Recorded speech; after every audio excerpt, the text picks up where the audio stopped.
지난해 12월 사업연도를 종료한 결산법인은 작년 한 해 동안 벌어들인 이익에 대해 법인세를 신고 납부해야 합니다. 신고 대상 법인은 48만 4천 곳으로 납부 기한은 오는 4월 2일까지인데요. 자세한 소식 정희정 기자가 보도합니다.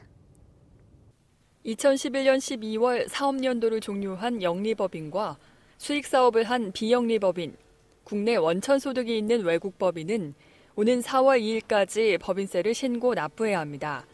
공익법인 역시 출연재산 등에 대한 보고서와 외부 전문가 세무 확인서 등 관련 서류를 같은 날까지 과세당국에 제출해야 합니다.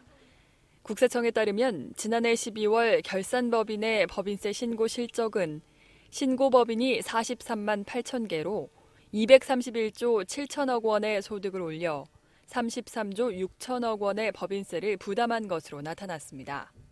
12월 결산법인은 오는 4월 2일까지 법인세를 신고 납부해야 합니다. 다만 연결납세제도를 적용받는 법인은 4월 30일까지 법인세를 신고 납부할 수 있습니다.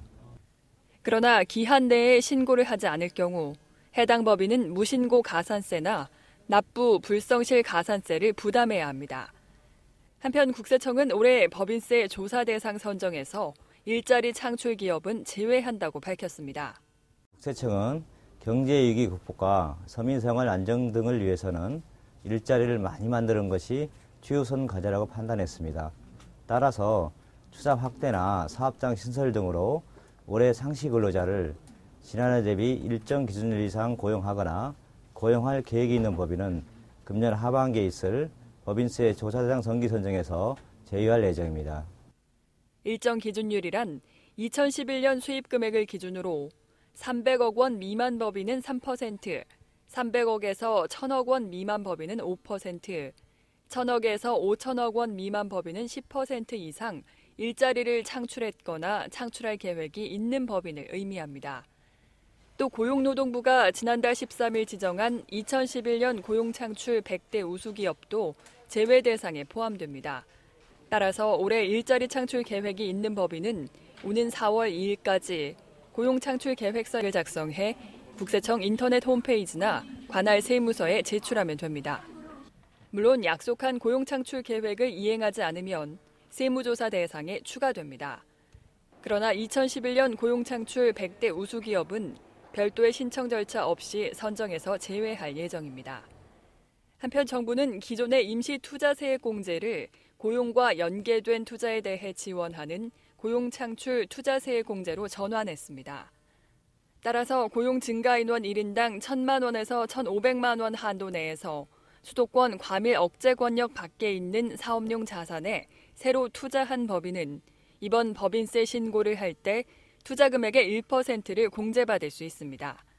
또 올해 투자하는 부분부터는 직전 사업연도의 고용을 유지하는 경우 투자 금액의 3에서 4%, 고용을 증가시키는 경우 추가로 2 내지 3%를 세액 공제받을 수 있게 됩니다. 국내 원천 소득이 있는 외국 법인도 내국 법인들과 동일하게 법인세를 신고 납부해야 합니다.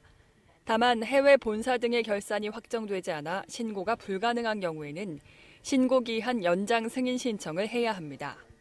해외 투자를 한 내국 법인은 법인세 신고 시 해외 현지 법인 명세서 등 해외 현지 법인 자료를 제출하셔야 됩니다.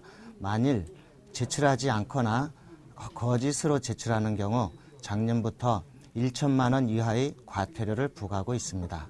국세청은 법인세 신고가 종료된 후 대기업의 불공정 자본거래나 가공원가 계상, 해외 발생 소득 신고 누락 등의 탄로 여부를 검증할 계획입니다.